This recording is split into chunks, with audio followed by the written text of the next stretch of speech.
Lawrence headline for it is the fact that Caitlin Clark's going pro. Yeah. And I think that's something to talk about just because she's that big of a deal. You don't see that. Nobody makes news that somebody's foregoing a year. Yeah. We're up.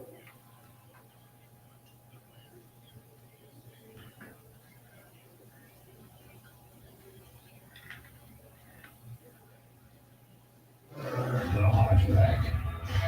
Settle in right now. Settle in, everybody. It is time for the Hodge Pack. Sports, life, and everything in between with Josh, Misty, and Hodge. Going live. 3, 2, 1.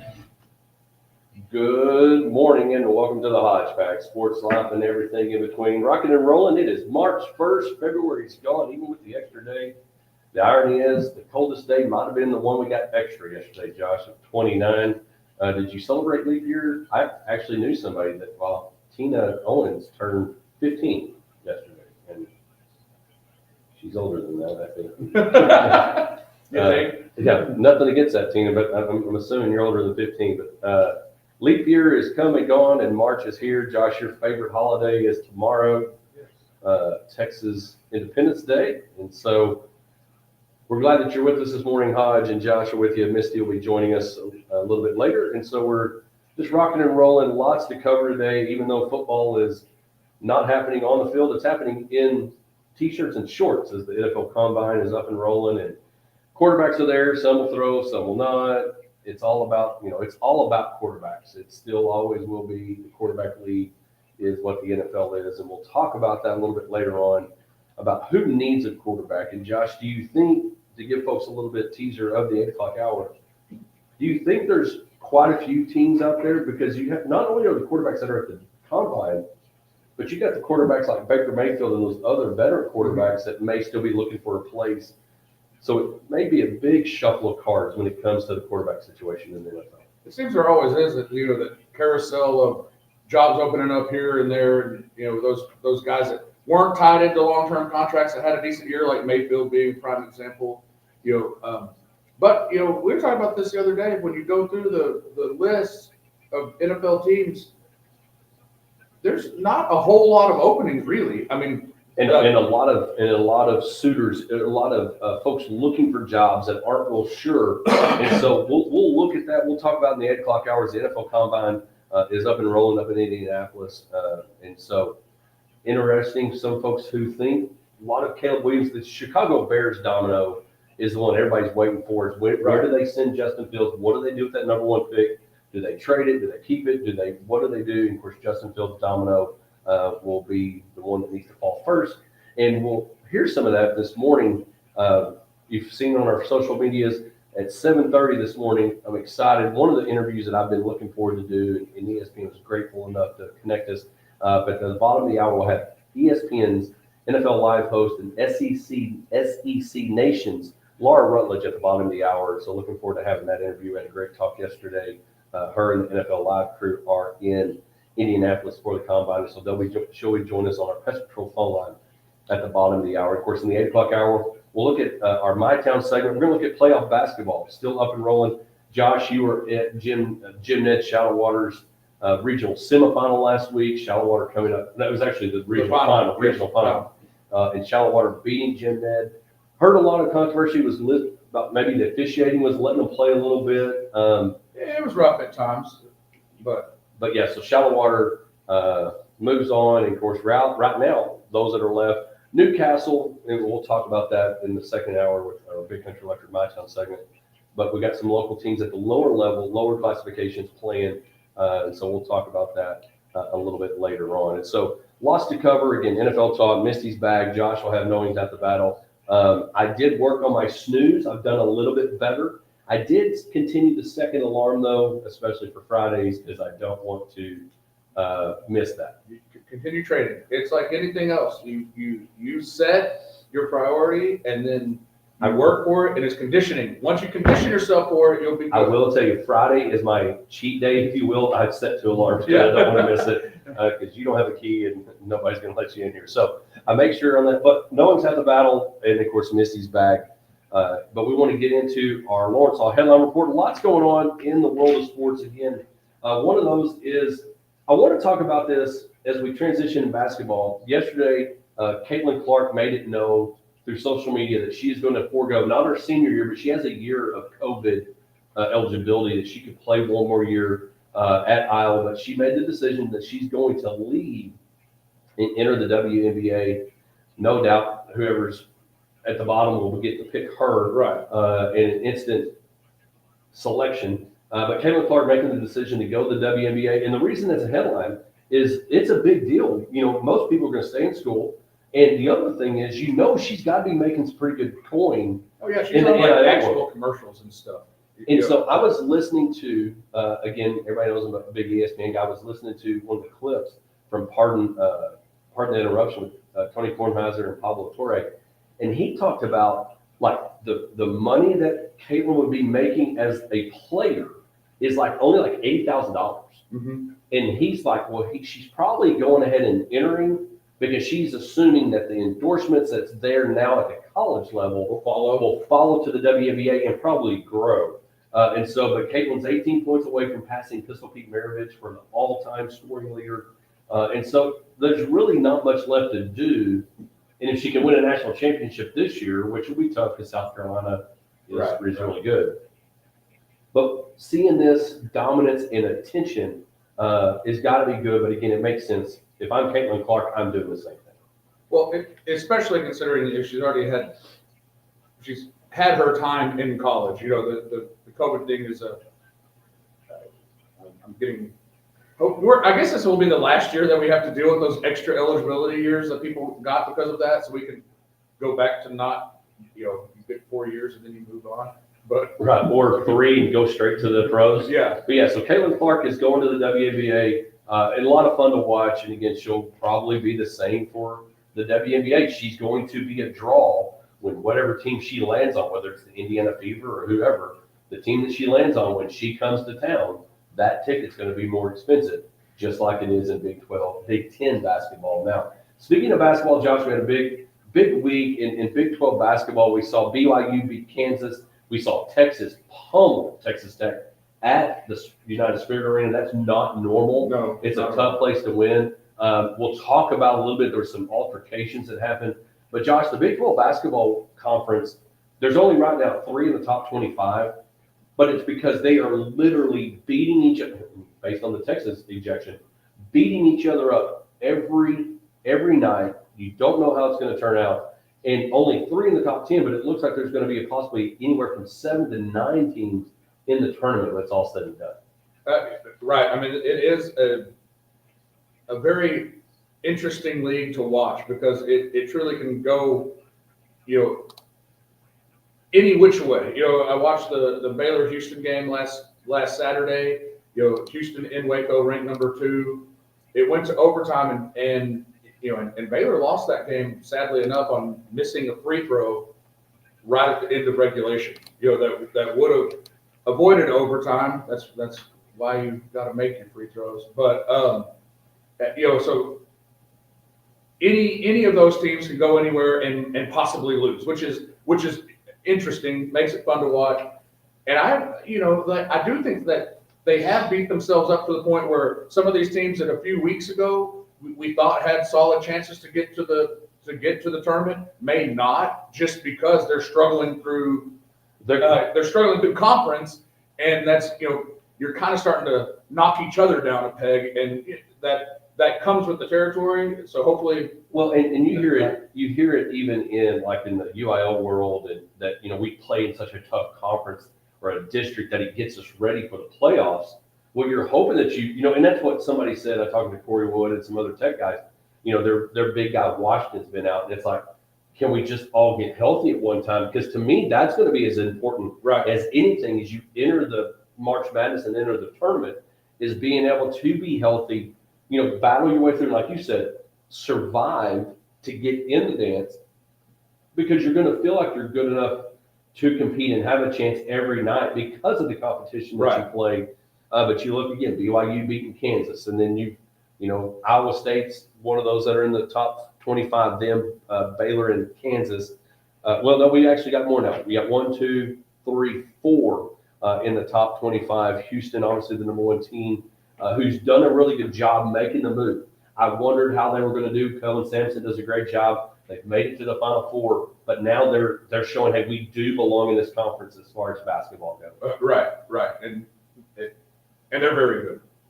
And they're very good, and they're going to have a chance to win it all. But then again, Kansas can get hot and have a chance to win it all. I know our buddies, the Sites and you, are big Baylor guys, and so it'll be interesting to see how the Big 12 finishes out, and will we have how many will end up? I say we, to American Southwest Conference, Art Simmons, but we, as far as the conference we look at here, Right.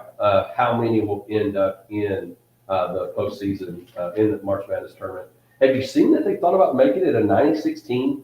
Have you seen this? That is, I think it's crazy. Quit adding, leave it.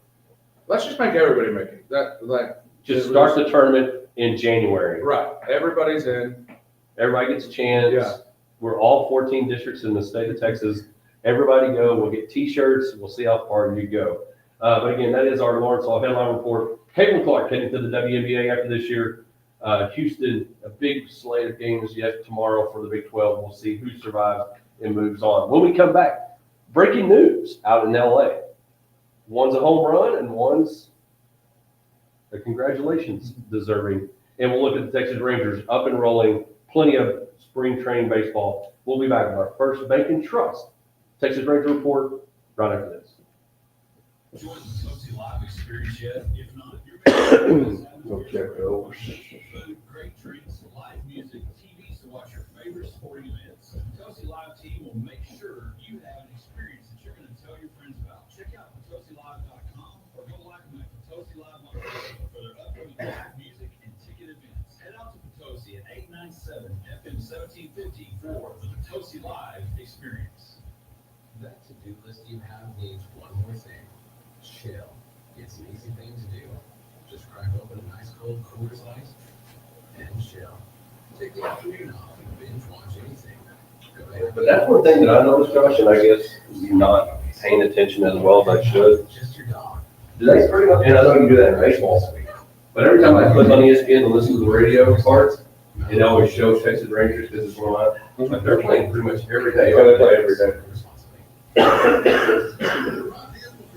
There's no better place than Lawrence Hall and Abilene. For over 34 years, Lawrence Hall and Abilene has been the place to find the best from Chevrolet, Buick, and GMC. That is still true today. Great products and great service too. So the next time you need a new car, truck, or SUV, come see us or shop 24/7 at Lawrence Hall Abilene online.com or at Abilene's best new car dealer for over 28 years. How you, our customers.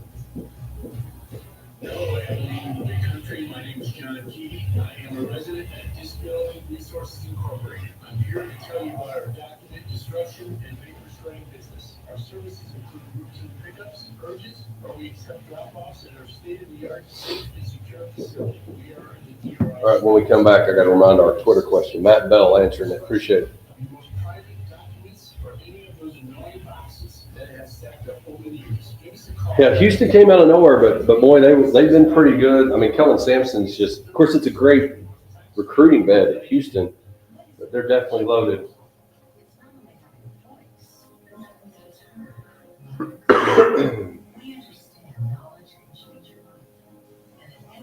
Of course, I've really gotten to where I like the morning show, the new morning show on ESPN and Sportsmanlike. It's the best group since Golick and Wingo. Of course, I say it all the time. It reminds us of us. You're Canty, I'm Evan, and she's Michelle Smallman. But their girl Michelle is off skiing. She's got the weekend off, and so their set. Oh, they're great. Their set is this three, almost horseshoe look like us, except all the cameras are here, and they're sitting like this. Well, yesterday, and it's always Evan, Canty, and Michelle. Well, Michelle's gone, so Canty stayed in this same chair, and it looked like it was just them two, and it looked awkward. So this morning, they started him over here, and he goes, "This feels so weird." And so I tweeted in, I said, "It's like getting in a rental car and you don't know where everything is." And they read it on air, and then they put it out on Twitter, but it was pretty cool. So then they brought in somebody just to sit there and put Canty there. And I think they finally realized, why don't we just go back to here, get rid of the wide camera angle, and it's pretty funny. So.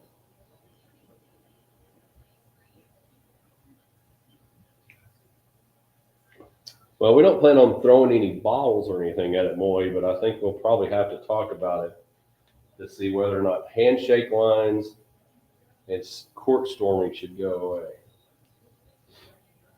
I say no. You think they should stay? Oh, yeah. Good, because I don't.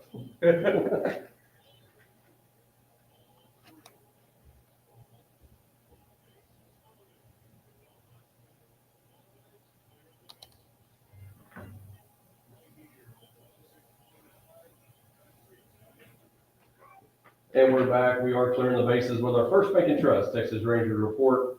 The Texas Rangers rocking and rolling in Arizona, enjoying being the defending World Series champs, and they are taking care of business and doing well. Josh, I've told you, and it makes sense. They do it once the season starts. A lot of games playing, a lot of looks like, right now they're 5-1. I know that doesn't mean anything when it goes into the regular season, but it looks like things are going well. And I mentioned, and so Josh, this is, First Bank and Trust Texas Rangers report. Again, First Bank and Trust right across the street from Abilene Country Club. Banking needs will get you taken care of. Go in there and see David, Josh, or Weston. They'll get you taken care of. Go see them, again, right across the street from Abilene Country Club. Josh, I don't know where to start because it is the Texas Rangers report, but there is some news out in the Major League world. A couple things. One, Shohei Ohtani hit a home run in his debut, but also found out that he got married. And apparently he wanted to keep it on the DL, but it came up to the high L. And Is high low? Is Down low? it high? I don't know. Down low, high low. And so he got married, and nobody kind of knew. And so we were talking about this in our pre-show meeting. Is Shohei Ohtani, we didn't say it this way, but I'm about to.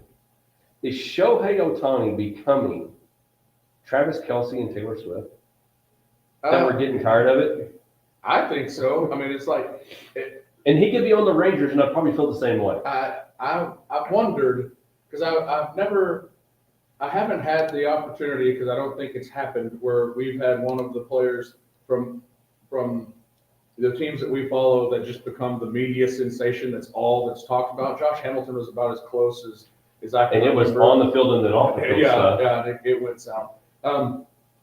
But yes, I do get tired sometimes of just the constant, like every baseball story lead that coming into this spring is all centered around Shohei. And yeah, I get tired of it. And I've always been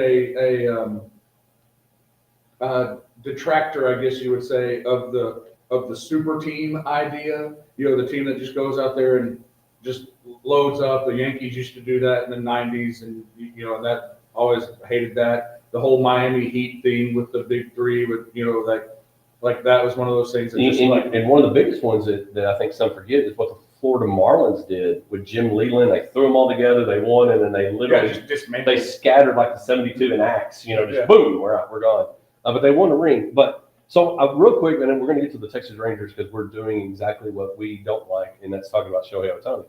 But it's Dave Roberts, the manager for the Dodgers, says, this is from ESPN.com. I'm very happy for him and his bride. As far as wedding gifts, we got surprised and didn't have much time to think about it. I'm sure one's en route. And then Shohei says this, she's a Japanese woman, Ohtani said to an interpreter. I don't really feel comfortable talking about when I got married exactly, but she's a normal Japanese woman. Now, and we talked about this, it comes with the territory.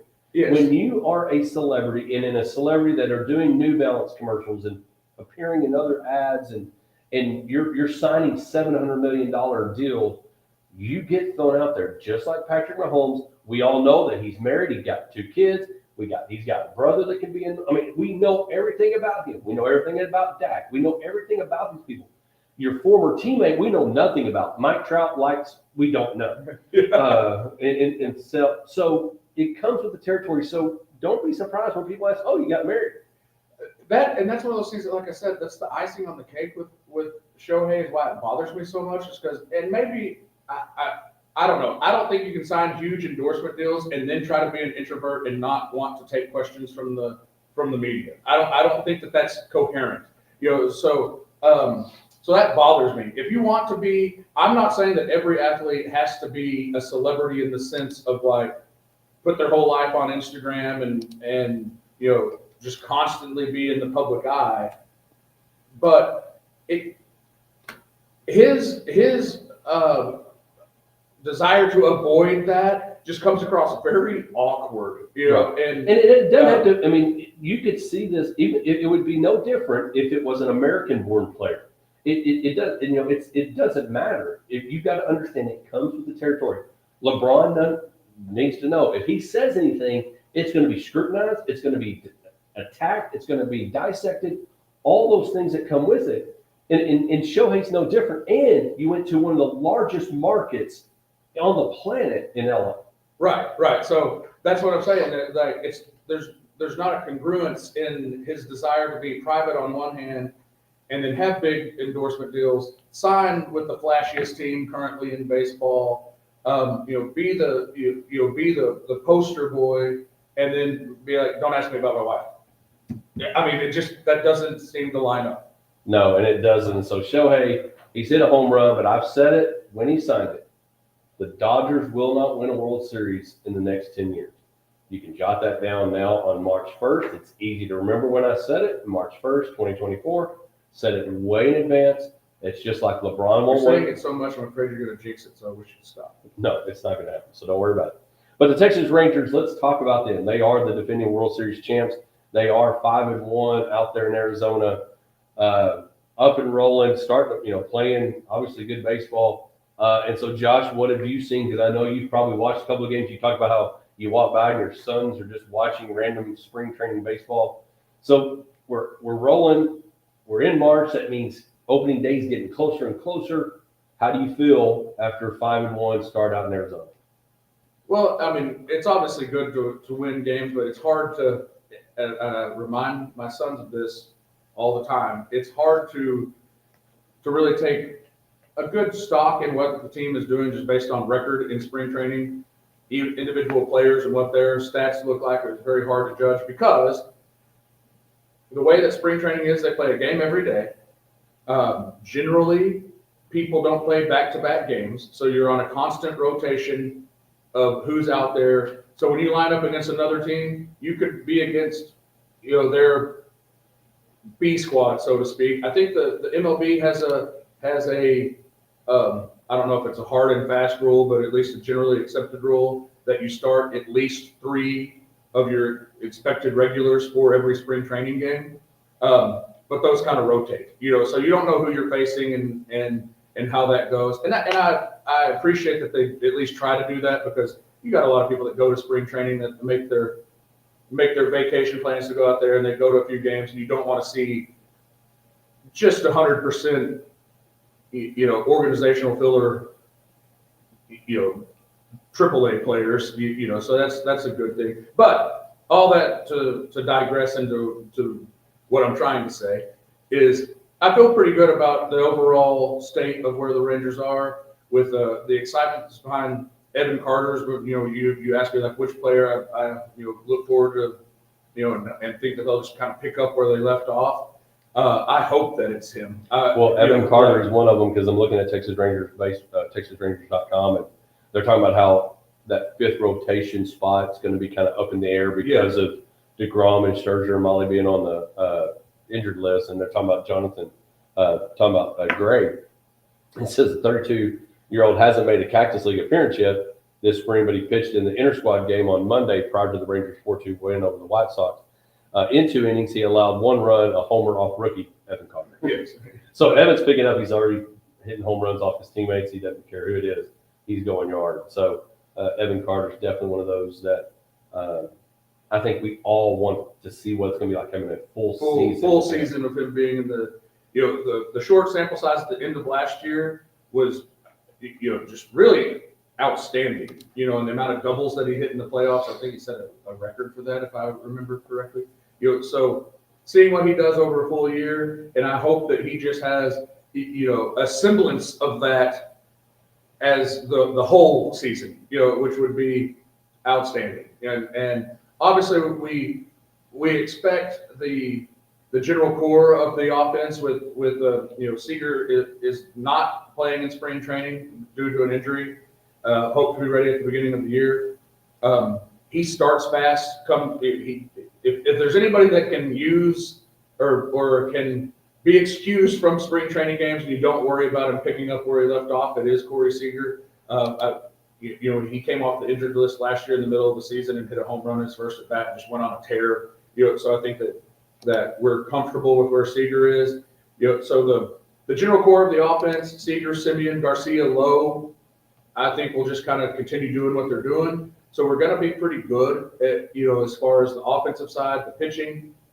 The bullpen, I think, has improved from last year.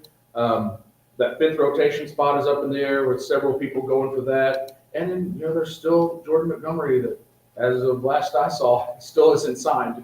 So there's always the possibility that he comes back. Well, and the other thing that's exciting is, am I wrong? We're hosting the All-Star game this year. Yes, correct. Definitely. The home run derby and everything else will be right there in Arlington. I'm sure the tickets will be incredibly expensive. But What do you think a ticket goes for the home run derby? I'm sure. I think it's going to be similar to the World Series in that Hunter Castleberry did this. They went, hung out at Texas Live, kept looking at the tickets online, and they kept going down, and eventually he just bought a ticket for the World Series and went. I wonder, what do you think a ticket is for like the home run derby? Because I do think, and we got about a minute, I do think the Texas Live scene and around that area will be fun just during those couple right. of Well, days. it'll be definitely an exciting atmosphere. Just because I knew the Rangers were going to be hosting home run derby this year, but last year when it was in Seattle, I pulled up the old StubHub, right before that, and thought, what would it cost to get a seat in the outfield where you would catch a home run ball, or conceivably could. And those tickets were going anywhere from $200 to $300 a piece.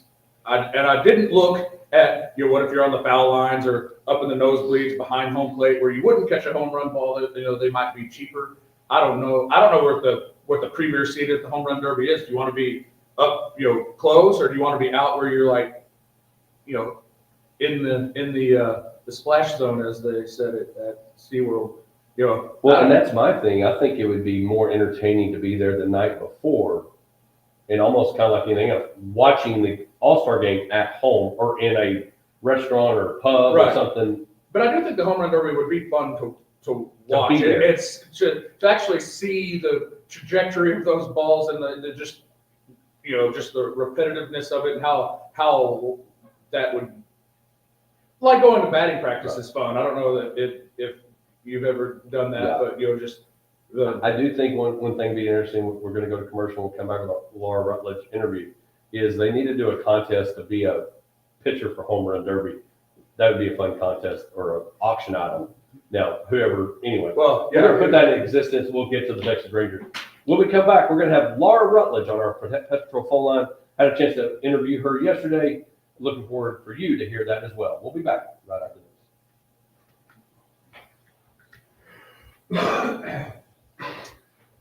All right, good morning, Debbie. Is Jerry Jones a distraction for the Cowboys? No, he's not. He gets to do what he wants.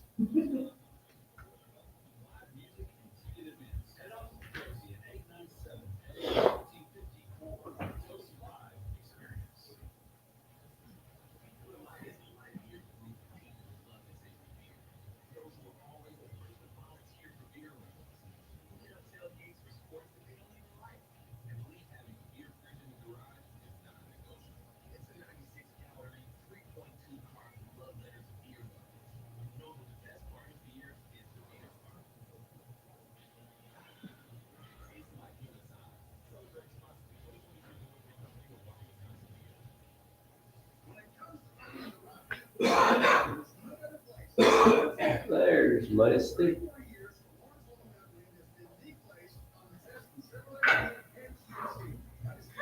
Hello. It's a little nippy out there. It's cold. Oh.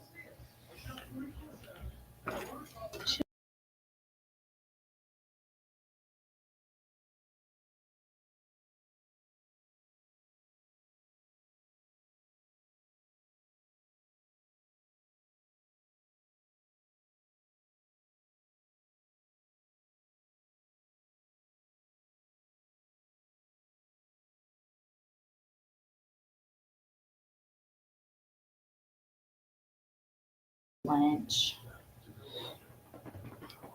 So she stays. I gotta keep her happy. Is that all it takes? I think so. I guess if it's their love language, just take them to lunch. But it's gotta be like a good lunch, you know? Well, Like I'm ready. Cypress or like Cork and Pig or, you know. Well, because you're out beehive. there.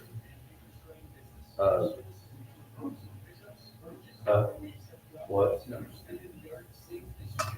Are you off today? yes. Okay, I was just, didn't know there No, was real it's casual. real casual Just double checking. It's called, I don't give a damn Yeah. on Friday. Yeah. I'm just like, I want to be on that level. I'm actually dressed up more than I am. Yeah, you are. Cameron Wiley's, I got the lunch at 11:30. Cameron Wiley's retirement at 2. Busy day. And then, A-Dub at Tulsa Live tonight. Yeah.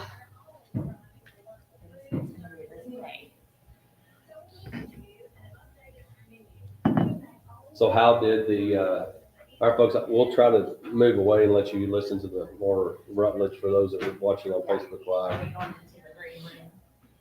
gonna stay in here and listen to it. Even though I lived it. Well, we can, yeah.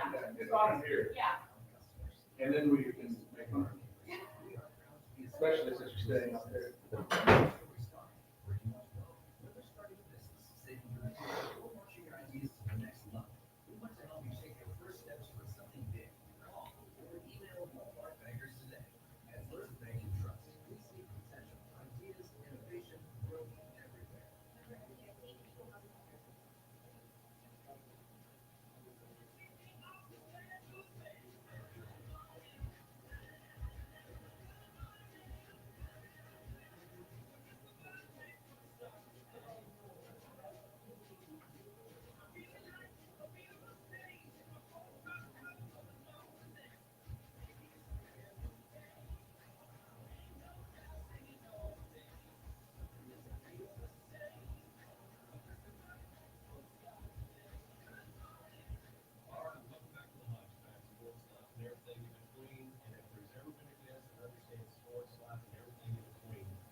Person on our Pest Control Line today.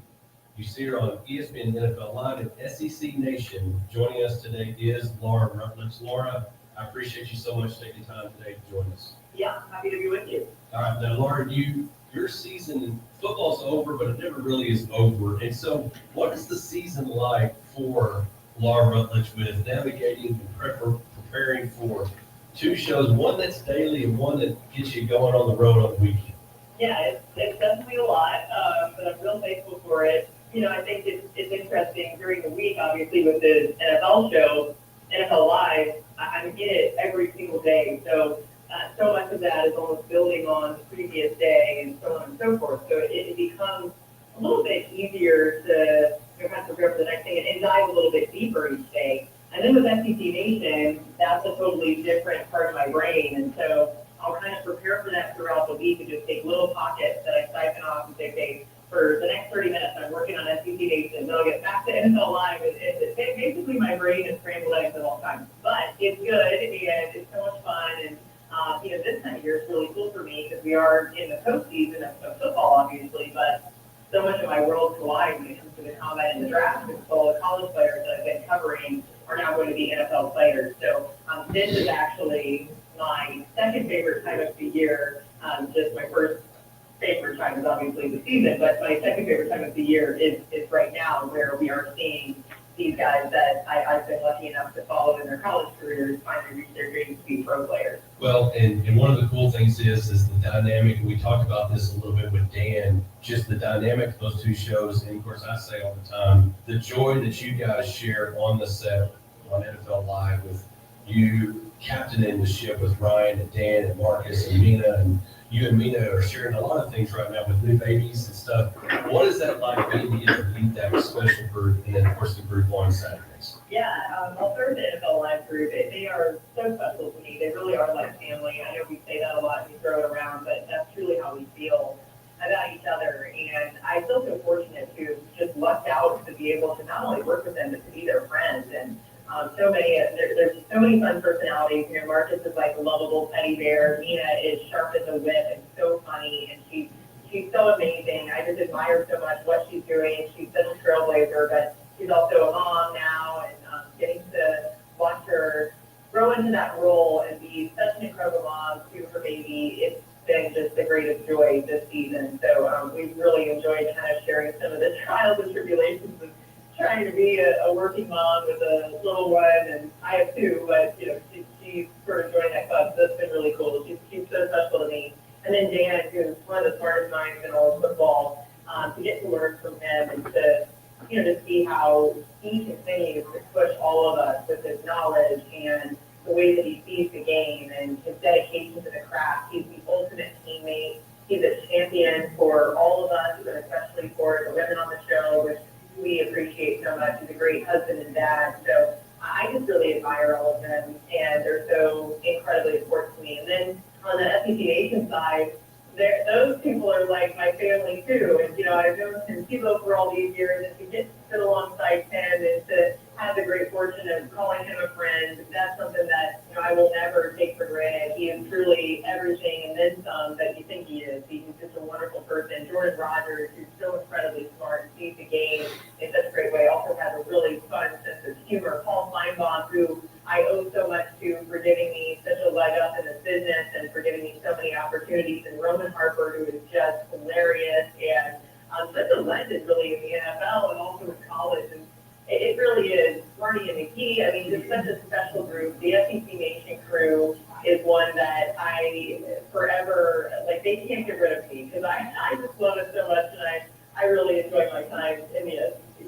Well, and we've been fortunate enough to have Dan and Marty, and of course I've been an ESPN guy for a long time, and just get to see the genuine that comes off the TV and through Twitter and all the things that interaction. It's just great to see genuine people that we get to become. We feel like your family each day at 3 o'clock here for us, and of course Saturday mornings watching you guys. It's just such a blast, and we're fortunate as fans to get to experience that. Oh, yeah. Well, thank you for saying that. We love that. We'll continue to, we just want to wrap our arms around everybody. And I think all that comes from just loving football and wanting others to love it like we love it, and wanting to teach the game to those who want to open up their minds and learn a little bit more, and, you know, have just a whole lot of fun doing it. Like, this is fun, and I think sometimes we forget about that in as serious as sports coverage should be. So just really such a privilege to be able to share that with all of you at home. Well, we do love it. Now, one of the things that you do a great job, and I can't encourage you enough to follow along on Twitter and Instagram, but you do a good job bringing us in from cooking to Reese and Jack now making picks. What kind of said, you know what, I want to bring my family to my, I guess, fan family and letting us experience that. What made you say that, hey, this is okay? Yeah, you know, I think for me, one of the things that I take very seriously is that I'm really, really fortunate to be the mom of Reese and of Jack, and you know, to get to share them, and my husband Josh, like, it's such a gift that I was given, and they are such lights in the world that, you know, if anyone finds any joy from them, I am happy to share that. And, you know, I know everyone has different philosophies on that, but for me, I just don't think we can get enough positivity in the world. So if I could be even the smallest little example of that, and I found so many people just love seeing Reese, which means the world to me, because Reese is like my whole world. So if other people want to see her too, I'm like, I'm definitely not going to deprive people of that.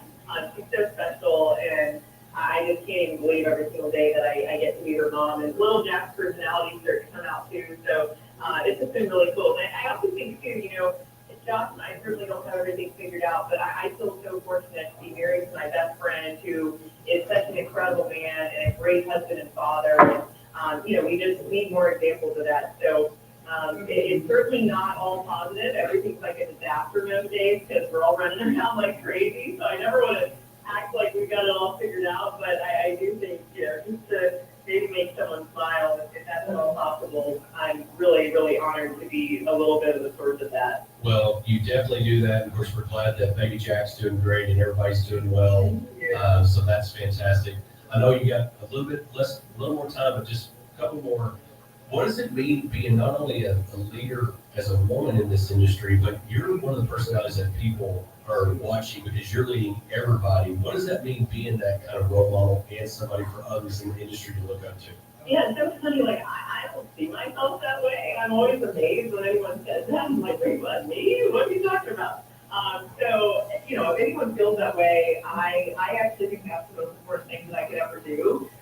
There's really nothing that matters more than lending a hand to the next generation. And even my current peers, I firmly believe that there's enough space for all of us, and I want to continue to pave as much way as I can for other women and young people to get into this business. And, there's going to come a time, I'm sure relatively soon, where nobody's trying to get me on anything and nobody cares, and that is great. And I will be so happy if there's even just a few that are in the industry at that point that say, yeah, she helped me get my start or she gave me some advice. So it really is something that I never thought would happen, that I would even be in a position for someone to say that about me. So thank you, and I'll continue as much as I can to lend a hand and, just offer up any of my advice or any experiences that I've had that might be instructive for others. Well, I'll definitely be a guy that gets to do it only on Friday mornings that I love.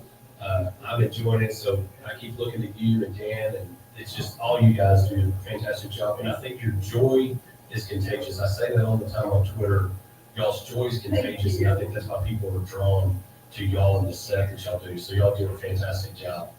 That means a lot to me. Thank you so much.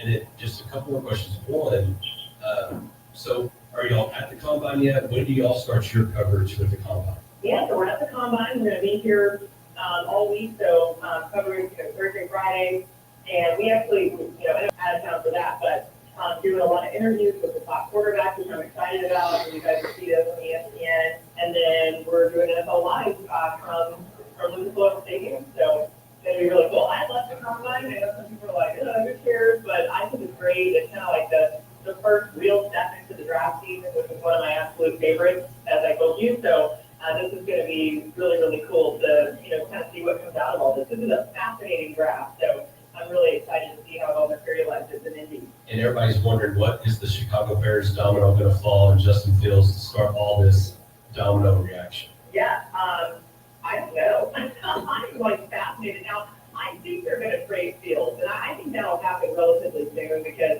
they have kind of said, look, we don't want to drag this out. There's really no reason to. You're kind of get what you're going to get for Justin Fields anyway. It's more about deciding who do they want to draft with that number 1 overall pick, which I would still say is Caleb Williams, but I would watch for J.D. Daniels to potentially slide up in there and really become a favorite for them. It's no slight to Caleb, but Jaden did have such an exceptional season, and you see that skill set and the ability to make things happen, to create, to throw on the run, the accuracy with which he throws, the football is gorgeous coming out of his hand. I do think there's going to be some things about his game. People will talk about, well, is it certainly enough, but I think he's very similar to Lamar Jackson size-wise. And, it's really about capability. It's certainly not the size of Bryce Young or something. And I love Bryce Young, but Bryce Young is small. James Daniels isn't small like that. So I think it's going to be really interesting to see how all this twists and turns. But right now, I would still tell you that their trade Fields and they draft Caleb Williams. Well, it didn't help that Dan mentioned on Get Up, Jaden Daniels is what he would do, so I'm sure that brought up even more confusion. And then finally, Laura, again, thank you for joining us today.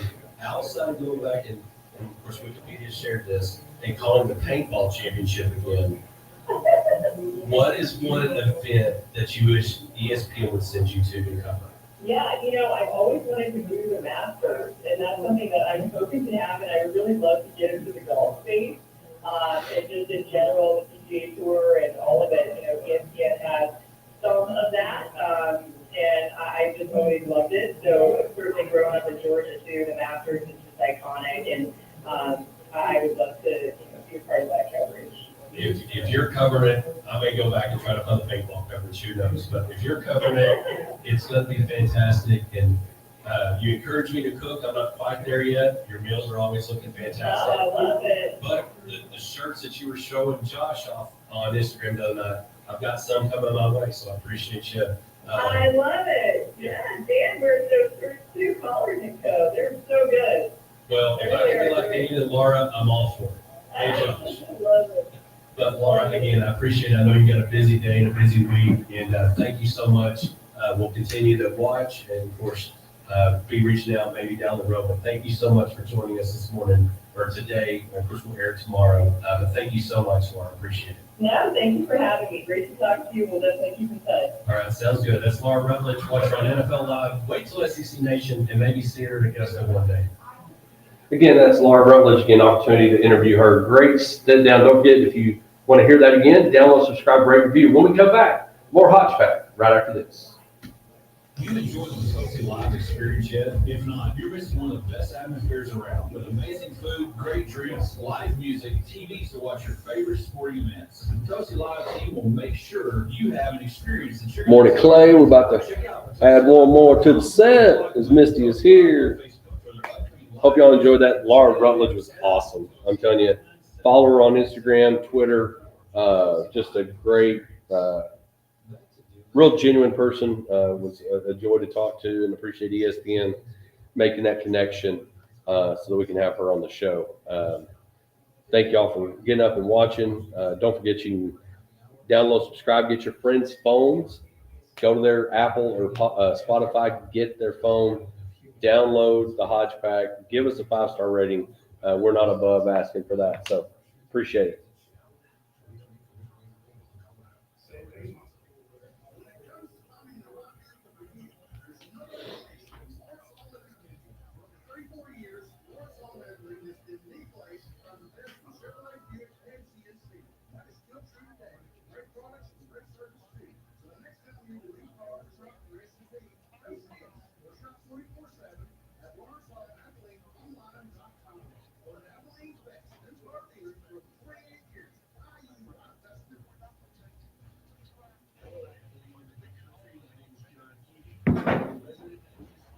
Nice work, Hodge. Good job, Haji. Thank you. She was pretty cool.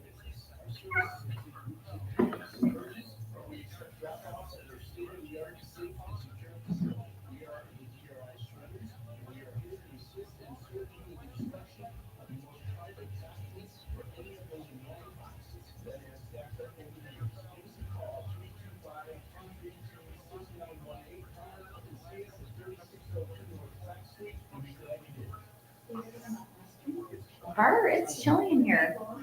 Do you really think so? I'm always cold though. I'm actually comfortable. Oh, that's a first. I was worried about the hoodie, but it was too cold outside. Yeah. I think it's gonna be closer to 70s today, It's supposed to. or yeah, hopefully.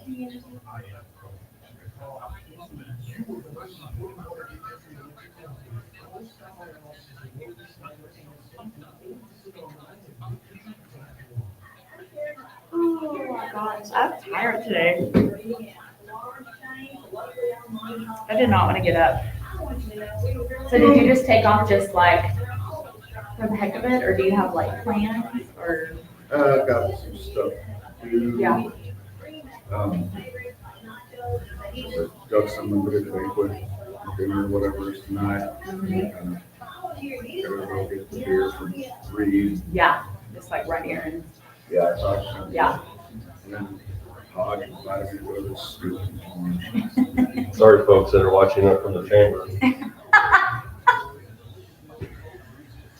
Has nothing to do with the, it's on Friday. I don't like Friday. I'm not a fan of that either. But Friday I've activities. gone to this event, pretty much every year for the last decade, but, it's on Friday. yeah, they need to change that. I don't disagree with that.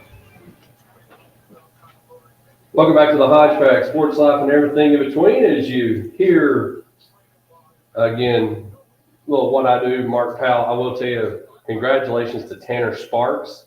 He was the guy that won the singer-songwriter competition. Fantastic, fantastic. I highly recommend if you haven't got your tickets, get it, to go catch him. But now we have everybody back. Misty, Josh, how's everybody doing? We're Enjoying the good. Laura Rutledge interview? Yes, it was great. Great job, Hodgie. Very, very good.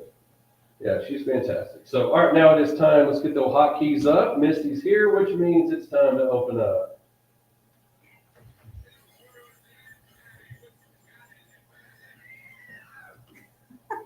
I love it.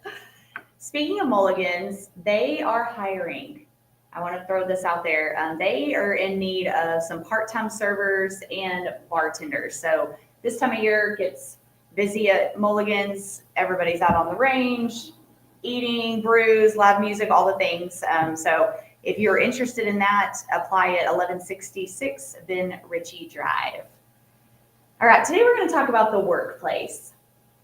So there have just been some recent events that are just kind of irking me at my workplace. And Maybe you should go work at Mulligan instead. I honestly should. I'd probably do better there. So what's an unwritten rule of the workplace that's easy to do, but people don't? And then I want you to tell on yourself. Like, what are some things that maybe you're not doing and making yourself a bad coworker? And maybe you don't even realize you're doing it. All right, say.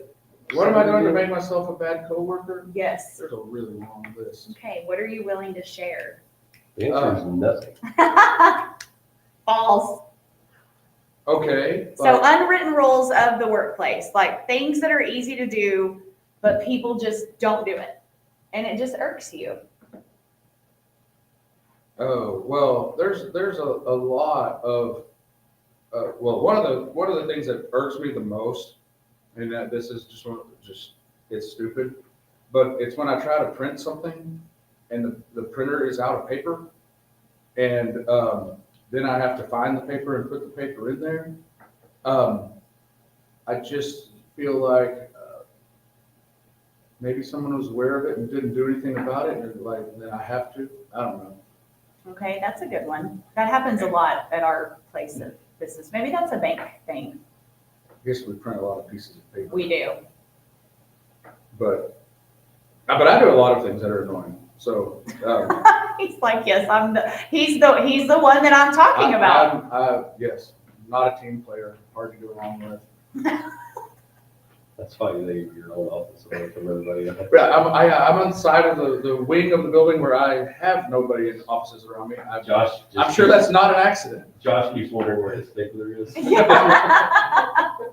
I always promise I would give my stapler back. Okay, so that's a good unwritten rule. Like if the paper goes out, you hear it beeping? Yeah, you should put the paper in there as soon as you notice it, and not just be like, yep, leaving that for the next guy. I generally do that.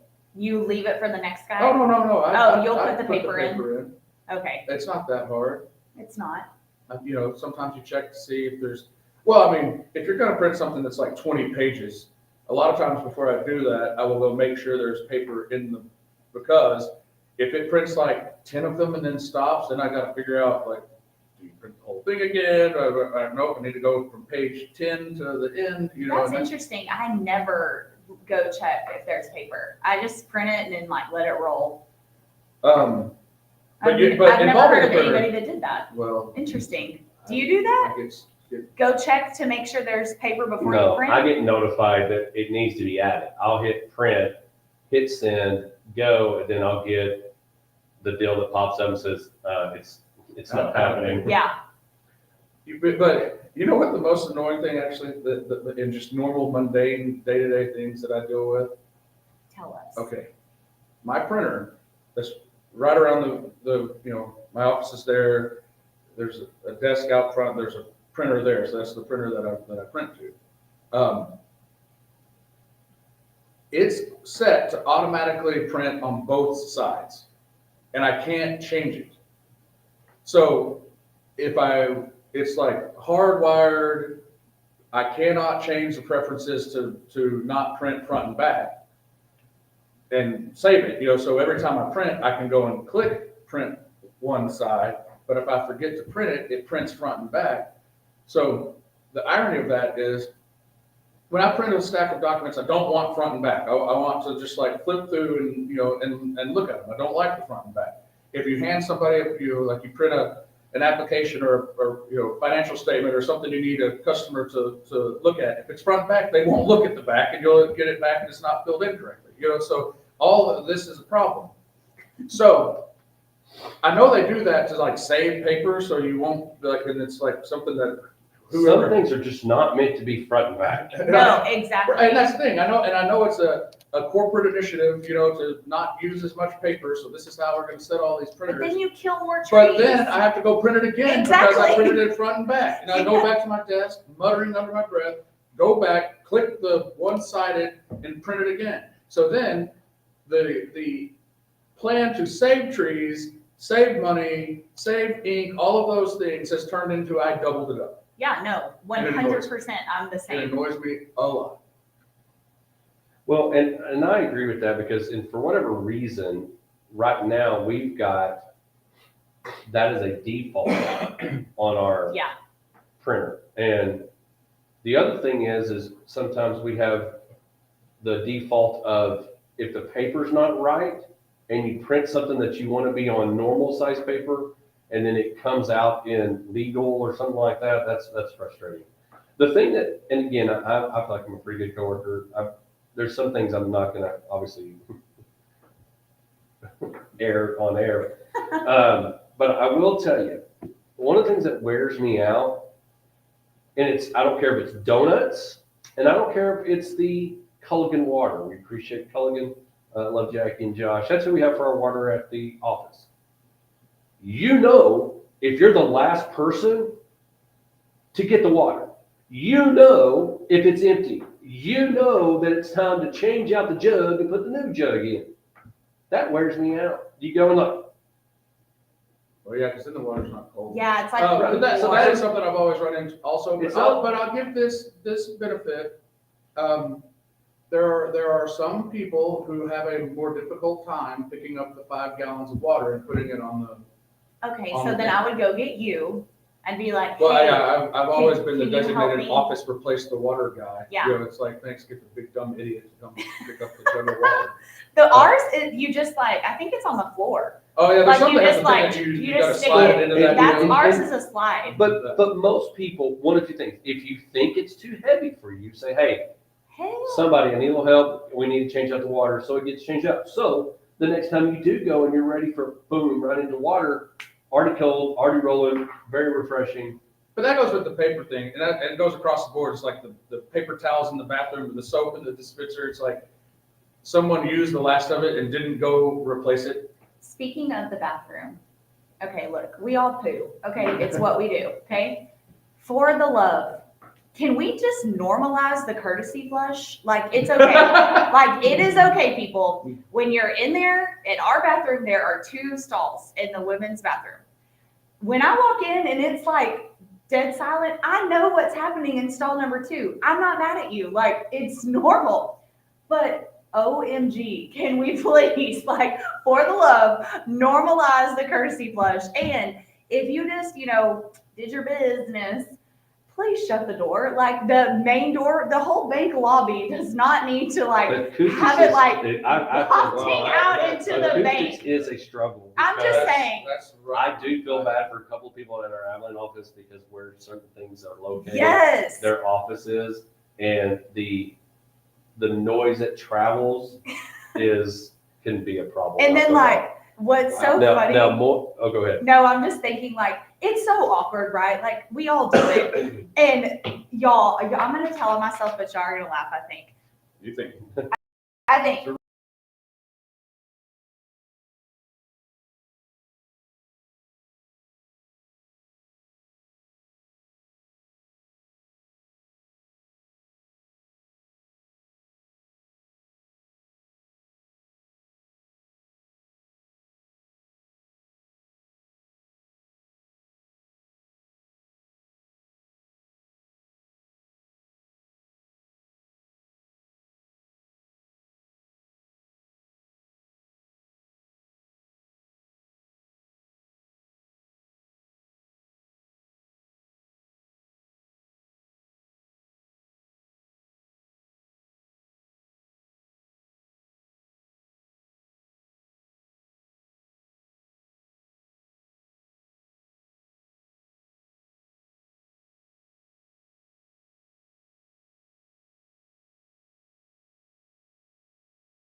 Keep saying I'm never gonna do that again. I'm tired of it. I keep getting roped back into it. All right, we're about to kick off hour number 2. Do we want, it's got quarterbacks, we want to talk that? Or do we want to go big country, my town, and then do quarterbacks after that? What are we talking about in my town? Well, we're going to talk about the state basketball tournament, those that are still playing. I've got that written over here. And then I want to talk about the handshake lines and swarming the court. That's your call. Football, you want to go football or my town first? Whatever. Either. All right, so combine. What do you say? Combine. Oh, I thought you said call him back. Call them back.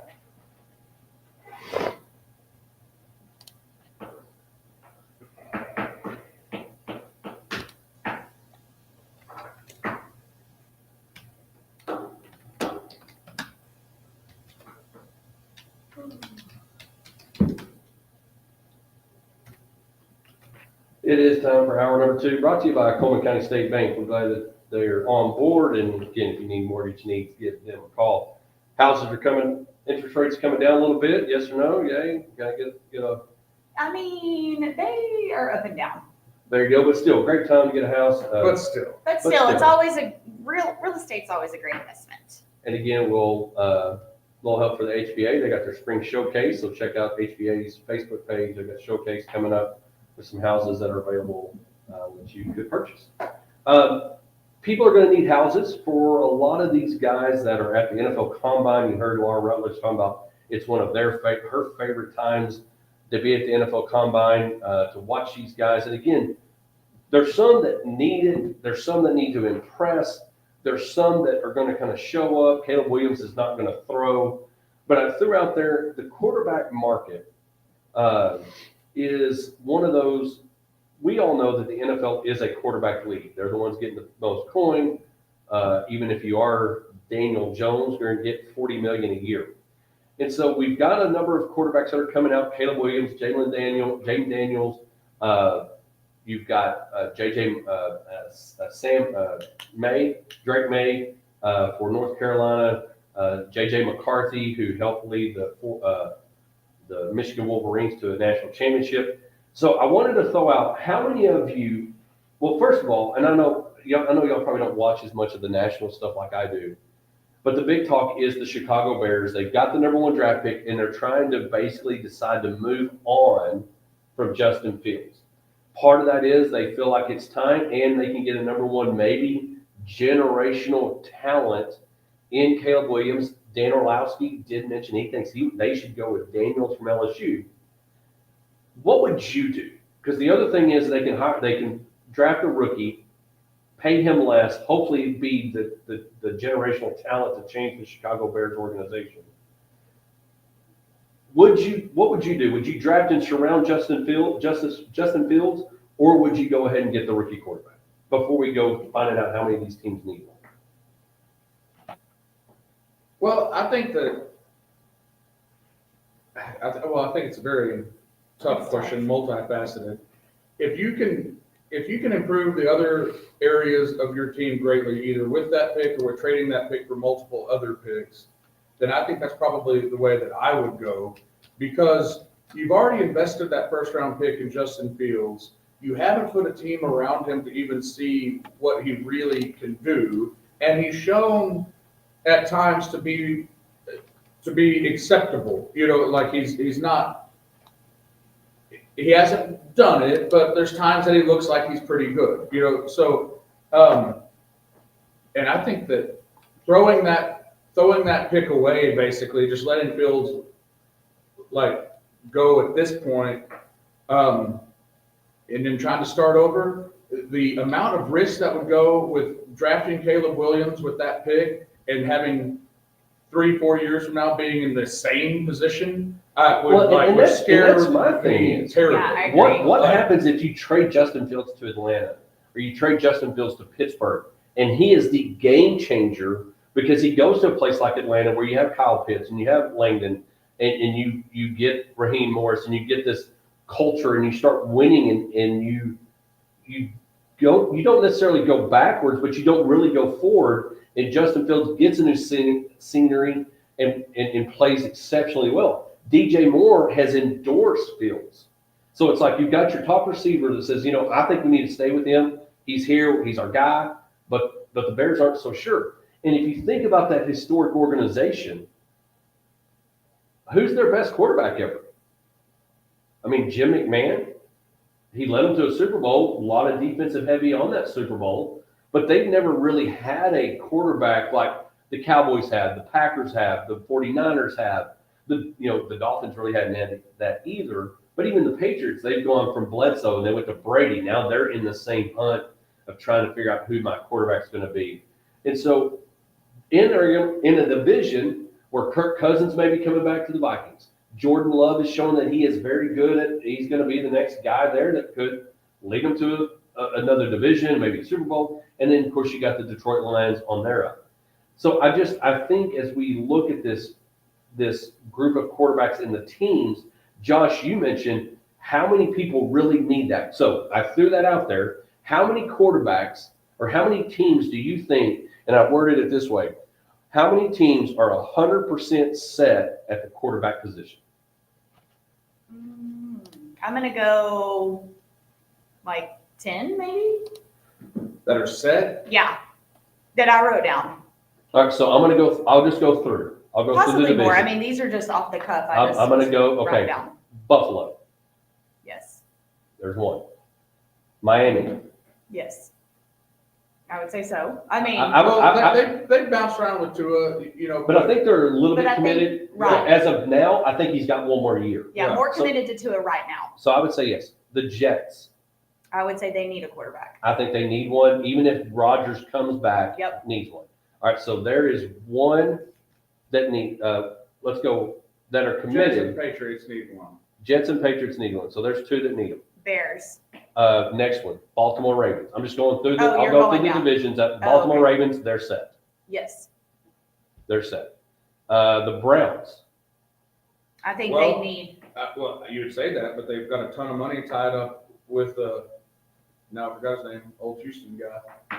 Deshaun Yeah. Watson. So they're not, I don't think they're, I don't know Yeah, that they'll gonna cut go. that. Yeah, they're not going Yeah, to go after so- it right now. so but no. So they're 100% set because they're invested Yeah. by default. Yeah, Yeah. yeah. Not that I think I'm- they're happy with their decision, but right.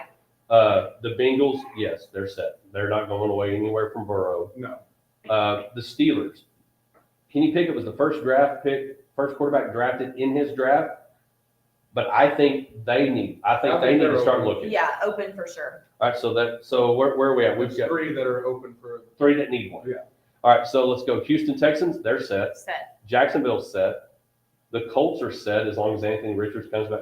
I mean, he's set. I mean, he was looking great and unfortunately got hurt. The Tennessee Titans, I think they need one because I don't think Will Lovitz is 100% committed there. They drafted Malik Willis, not even playing there. That didn't work. All right, so that's four that need one. All right, we're going now to the AFC West. Chiefs set, Chargers set. The other two are not. Raiders and the Broncos. They are both needing a quarterback, and the Broncos are very evident. I don't know if you saw the interview at the Combine. Sean Payton had saw a shirt that had like 8 quarterbacks with an X through it, like they're just counting them down. Yeah. So they're moving on from Russell Wilson, so they need one. So that's 5 that need it. All right, now we're going to, Six. you got 6. Okay, now we're going to the NFC. Cowboys, Set. Okay. they're set. Now, I threw that out. Matt Bell put it out there on Twitter. I put it out there at the Hodge Pack. Would Dallas be better off without Dak, and would Dak be better off without Dallas? No. Yeah, no. I think that Dak is what we need right now for the situation that we're in. I mean, he's got all the weapons in Dallas. That So- might find an easier place to play, but that's, if you just are tired of the pressure and tired of the sway of fans' instant reactions and things like that, maybe there's other places that are easier to play. But for this year, going into next year, there's not a better quarterback that Dallas could obtain than just keeping Dak. So I don't see, now, not to say that they wouldn't do something funny, but I don't think that's going to happen. No, and I don't think so either. And I don't think Trey Lance is the answer. No. Nobody really knows who the answer is after Dak, but I agree. I don't think it is Dak. Eagles, they're set. They're not going anywhere from Jalen Hurts. The Giants, $40 million invested, not $230 million, but they've got $40 million invested in Daniel Jones. I think he's coming back. Yeah, I would say set. I would think they're set, but I would not be surprised if they start to look to draft somebody, maybe a later draft pick, maybe a later round quarterback to look. Because I don't think Danny DeVito's cousin or uncle or whatever he is, he's not it. So I do think that it's going to be, they need one as well. Washington Commanders. Oh. I think that Sam Howell, I think they could look for a quarterback. So I'll put them in that. That they need one. As the seventh in the need category. Yes, I agree. I don't think Sam Howell's going to be it. Unfortunately, he's in that situation of being on the Commanders. Yeah. All right, so now let's go to AFC North. Packers are set. It's Yes. NFC. Yeah, NFC North. Packers are set. Lions are set. Vikings need to figure out what are we doing with Kirk Cousins. The Vikings I'll put in that list because it could be Cousins again, but they could decide to go a different direction. And then obviously the Bears are kind of the linchpin with a lot of this. So I'll put them on that as the ninth. Yeah, But the Bears definitely. So, and the Bears definitely need one. Well, they think they do. Yes, I think right. they could stay with Fields and be They think they fine. And that's might be what I did if I was their GM. But I'll put them on the list, so that makes 9 teams. All right, 9 teams have it. We've gone. Now we need to go NFC South. Buccaneers. They're looking. I mean, Yeah. They're looking, but yeah, what are they going to do this year? Mayfield back, but they don't. He's not signed. I think, to me, Baker Mayfield is one of those that he got hosed by Cleveland, and then he gets shipped and all those things, and now he's at Tampa Bay, rejuvenates them. Is he enough to keep Mike Evans there? Because that's a whole nother deal on keeping Mike Evans around. But are you going to upgrade from Baker? And I guess it depends on the dollar amount. Yeah. But I think Baker's your guy. Yeah, I would keep Baker after this last season. So maybe we're at 10, maybe we're at 9. New Orleans, they've said Derek Carr has adjusted his contract, so he's staying put. He's set. Carolina, they've got Bryce Young. You They've can't go away from that quickly. No, so you got to stay with him. But The Atlanta Falcons is one that needs a quarterback. Yeah, they need one. Draymond, the Cincinnati guy's not been the person. I think that would be a great fit for Justin Fields. I think it'd be a great fit for Russell Wilson. And you've got to think, we've got a huge number. I say huge. There's a number of quarterbacks wondering, where are we going? Russell Wilson, Baker Mayfield, Kirk Cousins is still available to do the same thing. There's a lot of quarterbacks that have options. But yes, I think the Falcons, 49ers are set. Do the Rams need to be looking at one? well, they need to be looking, but they're not looking for next year. So I don't think that they're going to be, really a player in the top of the market unless they've just decided that one of these guys is the future franchise guy. But I would say no for someone to start next year. They do not need that. And then the last two that we haven't talked about, Seattle looks like they're staying with Geno Smith. And then the Arizona Cardinals posted on Twitter this week that said, our franchise quarterback is Kyler Murray. And when Kyler Murray came back, he looked fine, competed well. And so I do think that Kyler Murray can still be very effective in the league. And so you're probably right. It's a little bit over 10 that need somebody to come and help. Hey, we're going to be back right after this. We're out of time. There's 11 teams that don't have their starting quarterback currently in the building. Not that that accounts the Buccaneers and Vikings that could stay with who they Right. have. But they're not.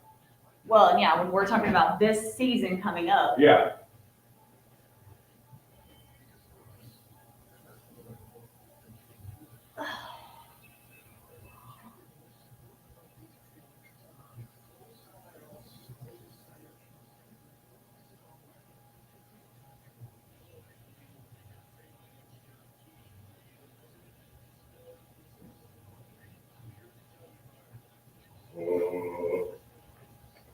Well, I think the other thing you got to look at is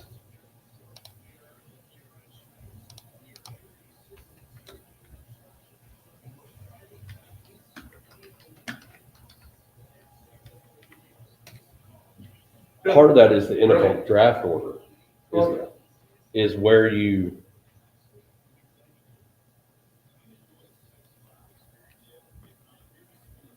I think that the biggest fallacy in the NFL is this idea of drafting your franchise quarterback and like trading and mortgaging the future to do that. I know that you need one, every team needs one, but look at the quarterbacks that are in the league now that are starting and considered to be among the better ones, the guys that like get MVP votes and such, like Dak, Jalen Hurts, Brock Purdy, not drafted highly. Didn't come in being like, he's our hero, go star. Like Jordan Love was drafted in the first round, but late in the first round with the intention of being a backup for a while. Like when you talk about those guys that are just drafted to be the franchise savior, that happens all the time. And there's two of them right now that Lawrence and Stroud are the only two that actually seem like they. Yeah, Stroud, for sure. right. Well, and most of the time. And who do we have right now for our backup?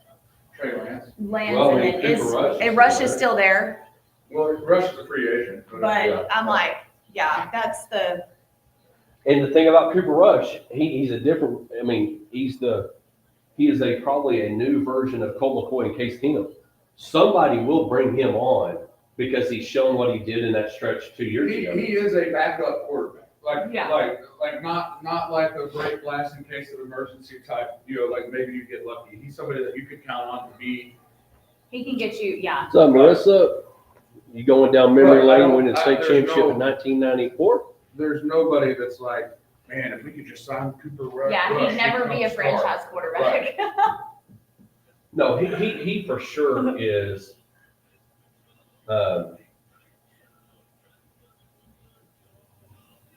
He is definitely going to be a journeyman and make a couple million a year being that backup quarterback. Journeyman. I mean, it's not a bad gig. I'd do it. I'd do it.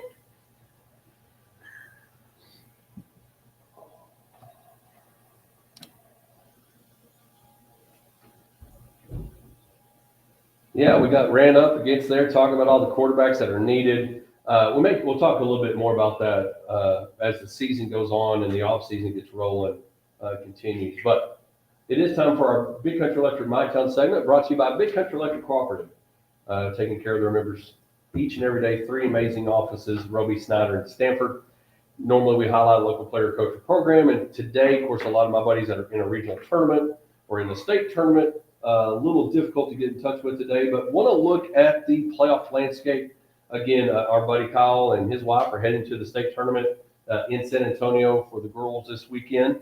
But want to mention just a little bit of what's happened. Again, yesterday it kicked off. And I'm going to mention because a buddy of mine, Ryan Dollar, the head girls coach at Newcastle, he was at Anson. He's coached at Merkel, was at Highland. But they won yesterday, beating Westbrook. Westbrook, again, just a pretty good run of athletics. You think what they've done on the football field and in boys basketball, and of course in girls basketball here. Lady Cats of Newcastle wins 59-37. And so Coach Dollar will be taking on the Turkey Valley Lady Patriots. I don't know if they're Lady Patriots or just Patriots. But they'll be taking them on Saturday to win a state championship at Newcastle. Josh, we mentioned it earlier. Of course, Marissa Thomas is posted and watching.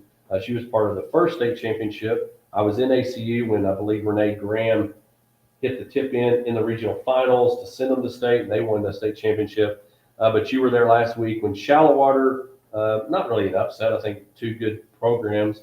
Shallow Water, with who has Kirk Richardson, who's coaching, who used to be at Wiley, advanced to the state tournament over Jim Ned last week. They beat Rains yesterday, 59-47, and they'll be playing Huntington in the finals for a state championship. Shallow Water, a very tradition school. Coach Darden had been there forever, got the court named after him. But you were there last week and saw the Lady Indians take on the Phillies, and the Phillies moving on. Yeah, it was a, it's what you expect in a regional championship game. It was a tough game. Playing hard. Some people thought maybe a little too hard. I don't know. I mean, it was rough, but I heard officiating was critiqued and criticized a little bit. I've heard. There was a couple of egregious calls, but that happens. And I told it's one of those like teaching moments when I talk to my kids. It's like sometimes calls go against you, sometimes they don't, and it's very easy to leave a game thinking like, oh man, the officiating sucked. But if you really sit and think about it, it's rare that there weren't a few calls that went your way also, which was the case there. It's not like now the ones that kind of get that stick in your mind are those ones that just go against you and are bad. So I can say that there are critiques available for the officiating crew that was there that day. The game was a little bit intense and a little rough, so I think if they blew a whistle every time they could have, there would have been anyone left to play at the end of the game. Well, the irony is right now, commenting on our Facebook page, we have a former official and Dr. Lynn Lawhon and Marissa, so I'm waiting to see if one of them responds to that question. But I mean, bad calls happen. It's bad true. calls happen. Good And sometimes they go official, against you. And you've got to learn that you can't let that be your excuse. And I don't think that the Jim Ned Indians are letting that be their excuse. I mean,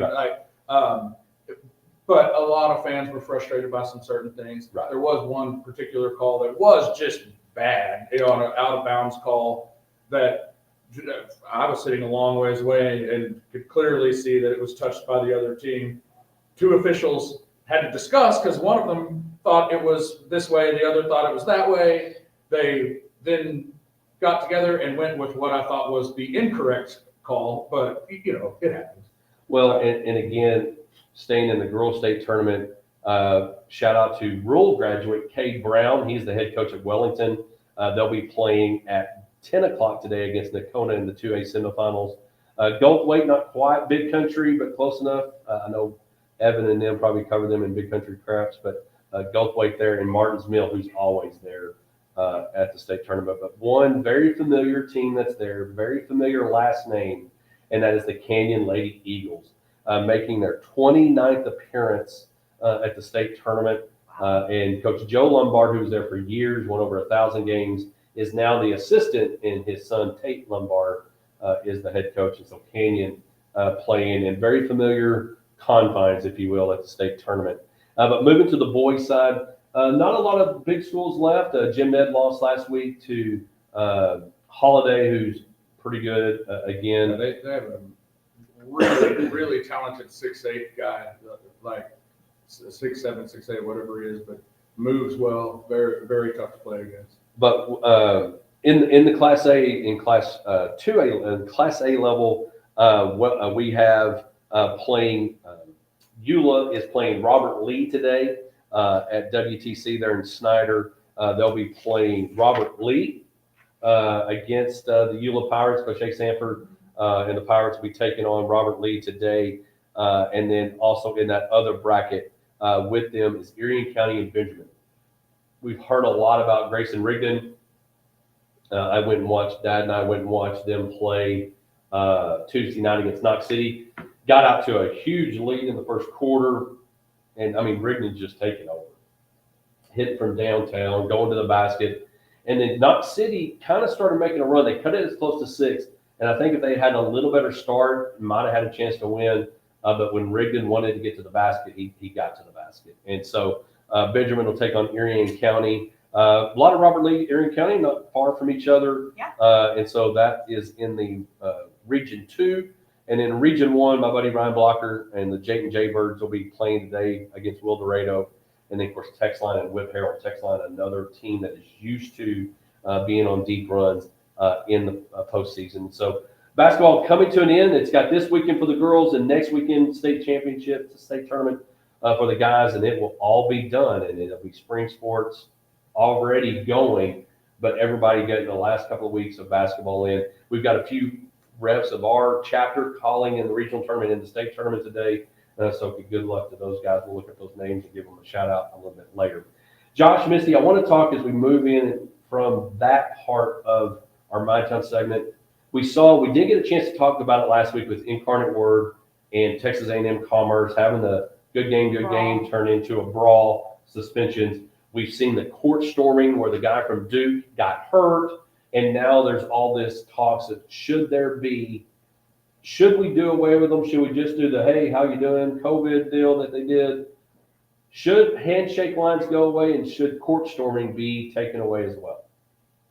I don't think so. I don't think so either. I think that, I mean, what is that saying? It's a couple bad apples spoil the whole bunch or whatever. Right. It's like, that's what this is. It's not every single game that this is taking place. So it may be an unpopular opinion, but no, absolutely. That's what brings the excitement. And, when a 12 seed beats a 1 seed and you rush the court, like, I love it. I hate that people are idiots and they fight and all of that. But I mean, that even happens in high school. I mean, I've been to some local games lately and they're mouthing and, so, I mean, it's excitement, your adrenaline's going, it's competitive, it's sports. I mean, that's what sports is. And so for me, I don't think that any of that should go away. I agree with you completely. And the shaking of the hands at the end, I know that that's one of those things that when tempers are heated, that obviously there's the opportunity for someone to say something and someone to respond negatively. But I think that's also part of learning how, like, first of all, it's a game, and you need to learn to control your emotions, and you need to be a good, have good sportsmanship, be a man or a woman, Yeah, absolutely. Like shake somebody's hand and say, say nothing if you don't have anything nice to say. Golden rule, people, golden rule. Because after all, I mean, that is what it's like. Sports are supposed to be fun, and they're supposed to be, especially in the college, high school level, you're supposed to be a student athlete. You're supposed to be learning how to live life. And so if you're not man enough to shake someone's hand after an athletic competition, then you've got problems. And you need to be suspended, and you need to be weeded out, and you can go somewhere else. Well, and that's the thing we were talking about. I can't remember who it was with, but the two things that I think that it was Clint, coworker. Two of the things that teach you, especially about life, in my opinion, is FFA and stock shows and what they do with animals and all those things of how what goes into being a stock show person and the other sports. I mean, there are so many life lessons. I mean, you're driving home, and I'm sure because I have found I sit next to the fan that loves to go bat poop crazy every time, it seems like. And so I'm sure you might have had some of those that were at that game, whether it's Jim Ned, Merkel, Robert Lee, Wiley, it doesn't matter. Yeah, it gets you heated. have those people that gets heated. But you've got to be able to understand, and it does stink. Nobody runs around and says, we lost. I'm so excited. Well, you're not supposed to like to lose. Right. It doesn't mean But you got to learn how to handle it. Yeah, you don't touch And we somebody saw, on and the I shake line. know Moy didn't want us to talk about it, but we saw the idiots in Tech that were throwing the stuff on the court. They ended up giving it technical because it ended up not mattering because they got their lungs kicked in anyway. But when Coach McCaslin has to get on the mic to say, hey, stop doing that, I haven't heard exactly what he said. But you've got to be able to handle those things. So as far as court storming, and again, I can't remember who was telling me this last night, which I don't mind the court storming. But I think you've got to figure out a way, how do you keep people safe? I think that is legit. Well, first of all, I don't know that court storming is technically allowed. I think it's just a moment that some conferences have fines, and I was trying to look that up. I If think you it's do just storm, there is a fine. It's a reaction from the fans that too many people come that the security Yeah, guards you can't stop them. Yeah. So I don't think it's allowed, and I'm not saying that you should be like, all right, as soon as the buzzer rings, storm the court. Yeah. And I think there ought to be a time to almost like, all right, let the opposing team get out, But it's just the moment of It's excitement. There's exactly. no way around it. And The I know adrenaline. that Caitlin Clark ran into somebody earlier this year and that caused a controversy. Yeah. Obviously people, you don't want people to get hurt, and it's probably not the right thing to do. Right. I think that sometimes it's overdone, but if you're the conference doormat and whether it's football, basketball, whatever, and big guy comes to town and you beat him, you're excited. Yeah. You're storming the field. Here's where I have a problem. It's when a little bit lower ranked team Yes. beats the higher ranked team and they storm. Right. Yeah. Well, It's almost like- you gotta have that. Act like you've been there Yeah, before, that- anticipate you should have won. There Right. should be some decorum to it, which there is no There's decorum. not. But yes, if you're like I said, like that team that hasn't beat their rival in 25 years and their rival's ranked number 2 and you beat them, you're excited. So you're like, I get it. You run out on Yeah. the court, like run out on the field. I mean, it's probably not right. I'm not saying like I said, it's not a condoned event. But it's been going on forever. And then that leads me to the next thing. What are you going to do to stop it? Yeah, nothing. I know, Hodge, that you're against it. You don't want it to happen. You don't want anyone to shake hands. You want people to just curse at each other from a distance. No, I'm okay with it. I'm okay with it. No, you're not either. You said you wanted to do away with handshakes and go back to COVID rules, which is Tip that hat. Tip your hat at the makes me want baseball to put you in game. a headlock and give you a noogie. No, I asked if that's what we should do. Clear the benches. I'm all for it. I don't have a Wind problem it with up. good game, but you've got to understand, you've got to control yourself. And if you're just going to start waylaying on people because you're a good game, I did think of this, and I know we got to go to commercial, and I want to get to knowing stuff about it. I thought about this, and you hear coaches say, like when they do introductions, of course, I'm always in the middle of as a referee, and you hear the people go, the other coach say, "Good luck." I don't know if I would say that. Oh, hey, play hard. I don't really want the good luck, to fall onto you to good luck. Just play hard, because I'm like, I would not say anything. yeah. I like that. I'd There's a just be lot of like, head- hi. There's a lot of head coaches that Like, let the hi. assistant do it Yeah. while they're getting ready. Yeah. I'm not you're telling guarding you her, good luck. you're guarding him. Yeah. That is that That's an basketball thing awkward where moment. you go like shake hands with the referees and the opposing coach. Yeah, like, you don't do that in anything Yeah, else. no other Yeah, sport do no. you do that. No. Like, I think if we're going to do that, we might as well. I mean, in football other coach, sports you have the captains usually will go do That's that. it. Whoever delivers the lineups to home plate will Yes. shake hands with but like the whole team doesn't take No, part in and it. I think what we Yeah, really right. should do, if we're going to go universal, basketball coaches should wear uniforms and football coaches should wear uniforms like baseball coaches. We'll be back. We know enough about I it. do love that baseball coaches wear uniforms. We'll be back right after this. I actually love that too. But I'm not gonna lie, like I love when benches clear and it's just like an all out brawl. Like Misty goes to NASCAR. I love it. I'm like, hey, Came to yeah. the hockey fight. I mean, we had some great excitement in the World Series. Like I love it. Like let's get it. Misty's all like, so when do they run into the Yeah, I'm wall? like, so I'm waiting for the brawl. It's just Or exciting. someone who hates somebody. Like I want to go to some more hockey games live, so they just beat the crap out of each other. Like it's just very I've only been to entertaining. one hockey game. It just goes back to the entertainment factor. It's a really good teaching moment for us with our kids. Like we can pull up Incarnate Word and be like, hey, don't be an idiot. Like here's what not to do. So that's what I've been using it for with Collins. Like, hey, Oh, I talk to my Don't- boys all the time about like Yeah. good sportsmanship. Oh, speaking of, has Luke still been doing his like little move? I mean, basketball's over now, but like, has he continued to do his little move? They still play basketball. But like, just how he was scoring, and remember you were like, Yeah. Is he okay, still a calm cocky down. little turd? Yeah. That's what he's asking. Oh yeah. yeah, he actually got better after I talked to him. He was Has he asked for walk-up music to the plate yet? no. That's what these people do. Yeah. Oh, it's huge. Huge. Um, Collins hasn't changed hers in like 3 years.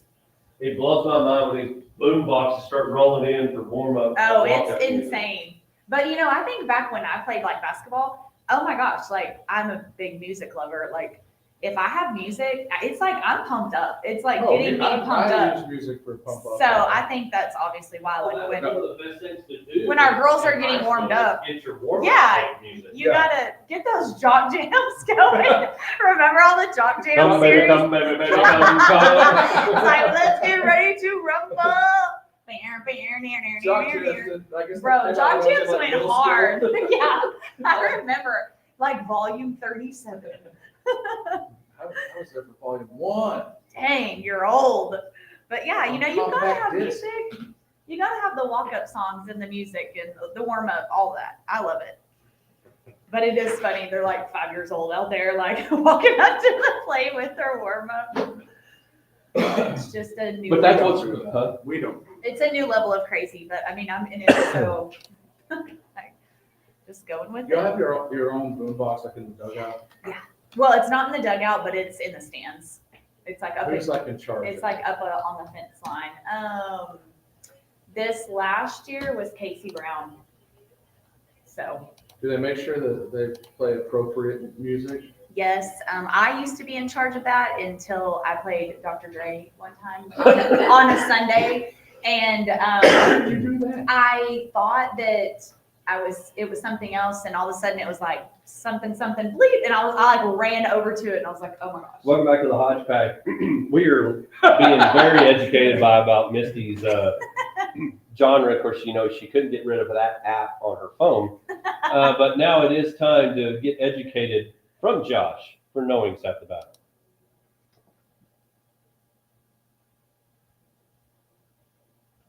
All right, Josh, it's up to you. Okay, yeah. I like not hearing what's going on. Just sitting. It's your own fault. It is my own fault because what? I don't know why it's my fault. Wait, I'm not sure it's my fault. There's no headphones for me to wear. It is not my fault. There will be headphones next week and your ears can sweat. I need cordless headphones. Because I get tangled in the cord. I'm already like too antsy to sit here for very long. Anyway, We'll get you a lapel mic. wow.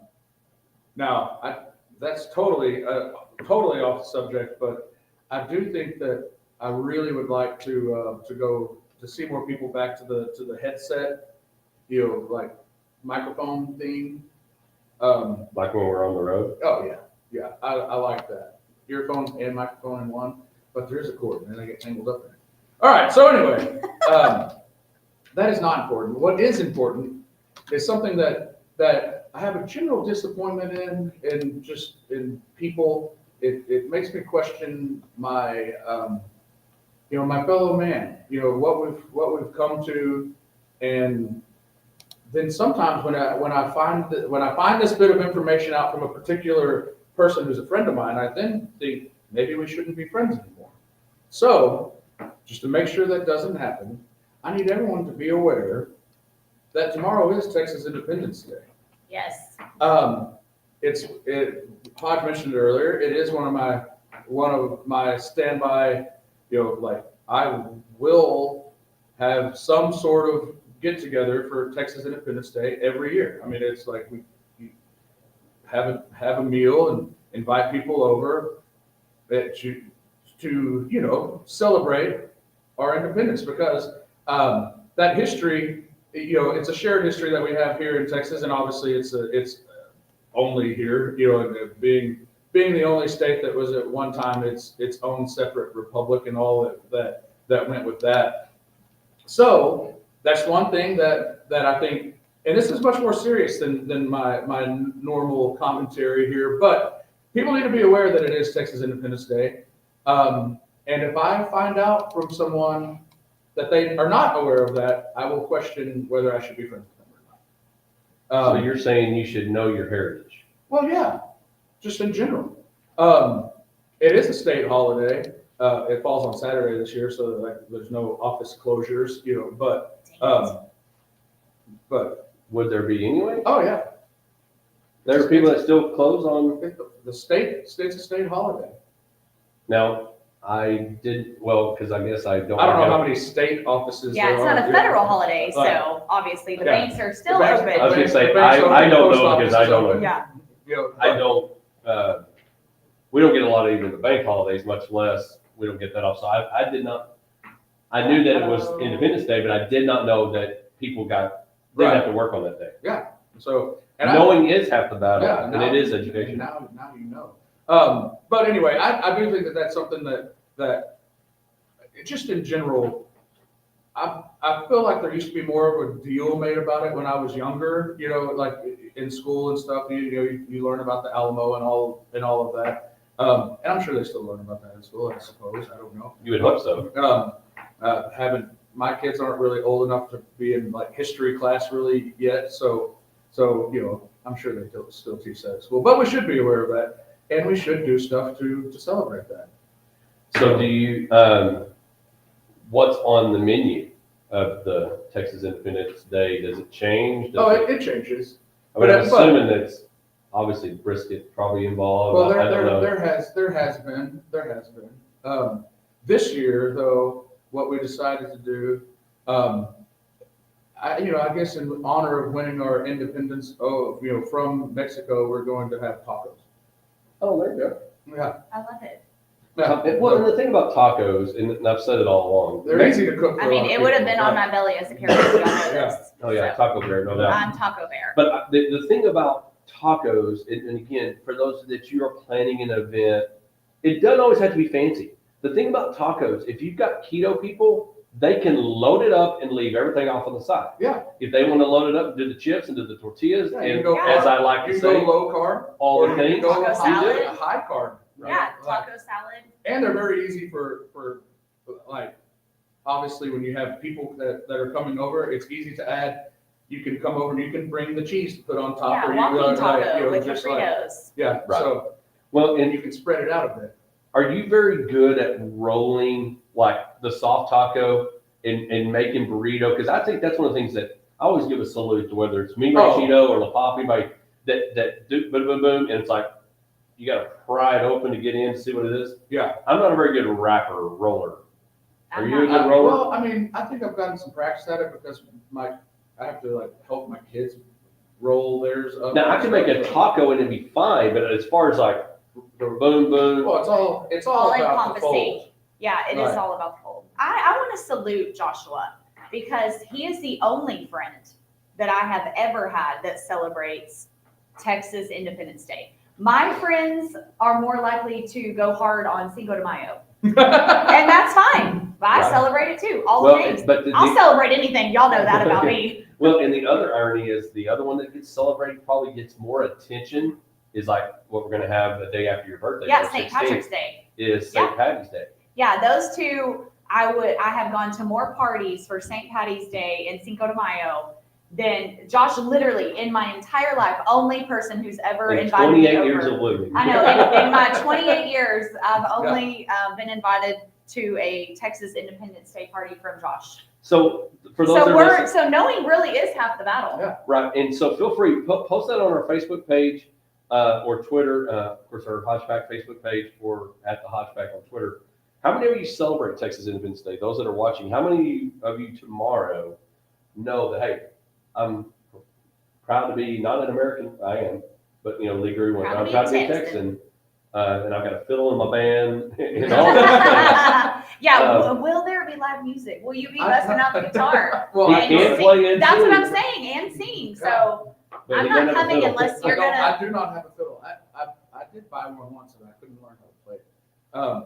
But that's another A story. violin, something, fiddle. Bust something out. So knowing is half the battle. Know your heritage. Know that is Texas Independence Day tomorrow, and I am. I mean, we are in the best. Wear some red, white, and blue. I'm gonna support. play golf in red, white, blue, maybe a cowboy hat. Who knows? We'll see. Dang. I doubt that. Playing golf in cowboy hat would be a little much, but you can go with that. Please Play in do. boots, and I'll draw the line, just like Travis. When we come back, we'll wrap up the show right after this.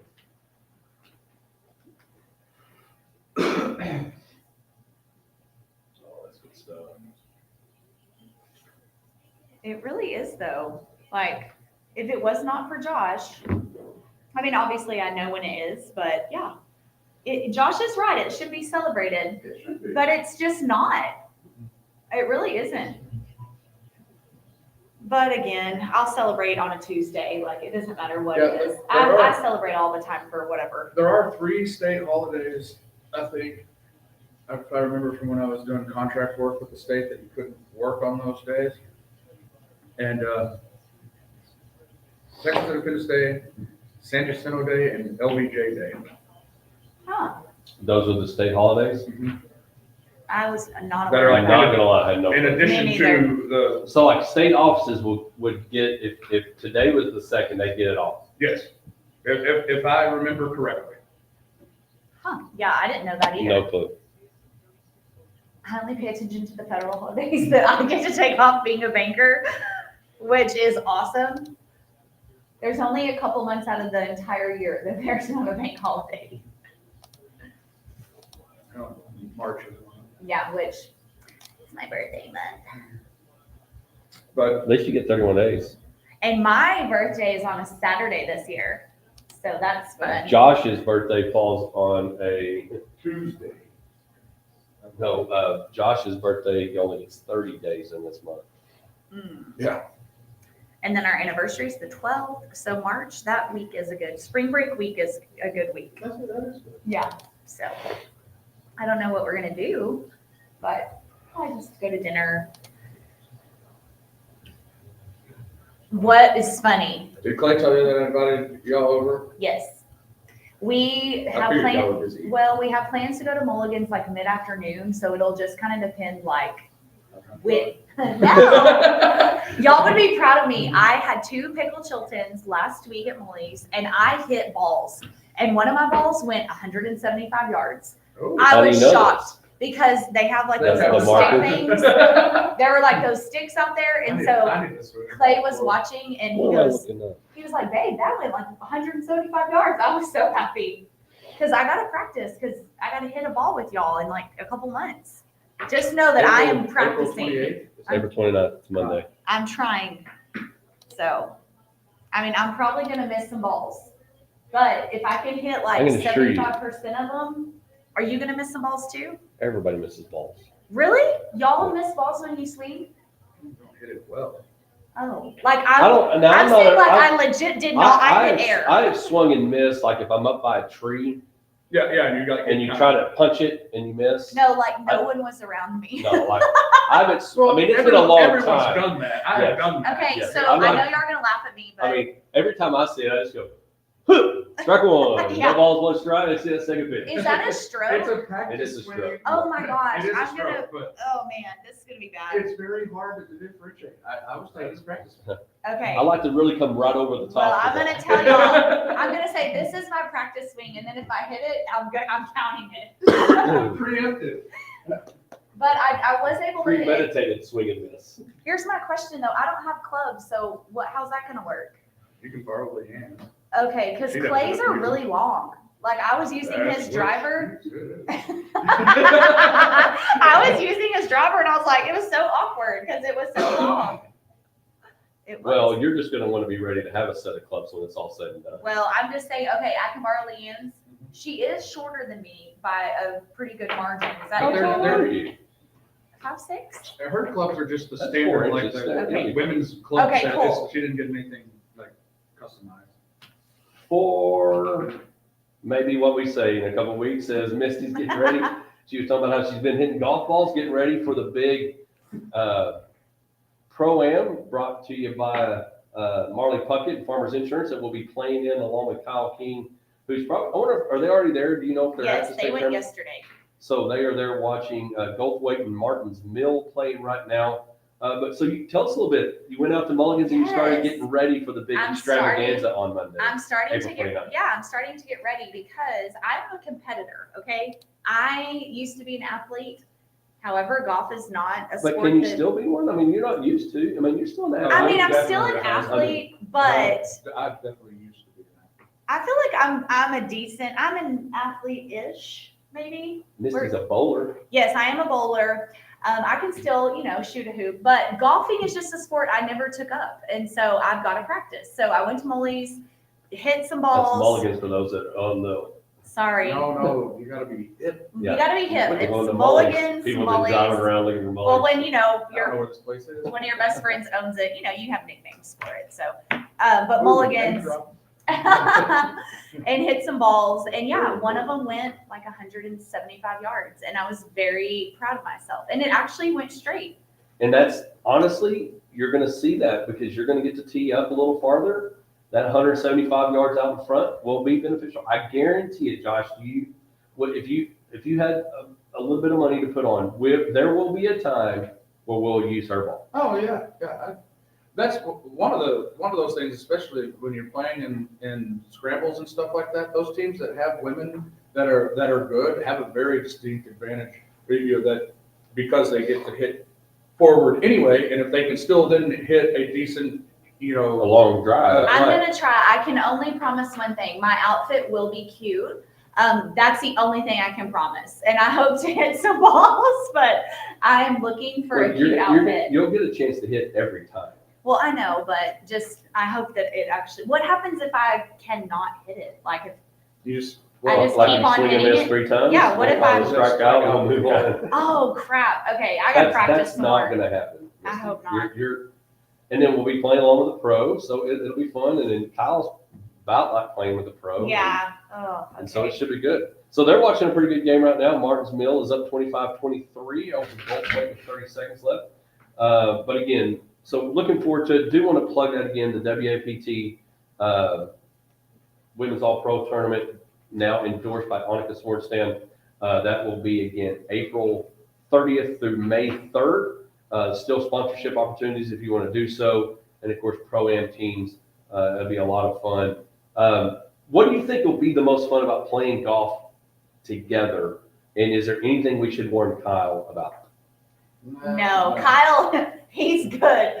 He'll be just fine. I think we're just gonna have a blast, just laughing and joking and making fun of each other, just like what besties do. Yeah, I think it'll be a lot of fun. It'll be exciting. So, but this weekend, some of the things that we learned. Don't forget, tomorrow is your Independence Day. If you're a Texan, what do you think people do that have moved into Texas? Well, you either join up or get out. That's it. Yeah. That's it. That's That's actually the T-shirt. Join up or get out. That is the T-shirt. Feel free to be looking for those on HodgePackSports.com T-shirts. Join in or get out. One thing that we want you to join, and don't forget to download, subscribe, rate, review. Check out the podcast. It'll be up. Of course, we'll have our Laura Rutledge interview. You can go back and listen to Annika's interview we had last week. Don't forget, get your friend's phone, go through it, download it for them, help them out. For those of you that listen each and every week, we don't ever take you for granted. So we got this weekend. You're hanging out at Mulligan's. You're going to go hit some more golf balls tomorrow? I'm going tomorrow. A group. We played volleyball last weekend at Mulligan's because the weather's just been great. So yeah, I played volleyball and hit some balls on the range both days last weekend at Mulligan's. So Well, and it does look like today's supposed to warm up. I don't know if it's done yet. We've been in here for 2 hours. But It wasn't warm when I came here this morning. no, it's warming up. Tomorrow's supposed to be a good day. You can enjoy it. We want to encourage you. We thank our sponsors. We got great places. You can go to Lava Land and order a Hodge Pack, hang out with them. Of course, you got Mulligan's, and of course tonight Aaron Watson's at Potosi Live. So great opportunities to go find a great place to eat and hang out. We got the farmers lunch today. The Chambers got their farm ranch show. You can go check that out today.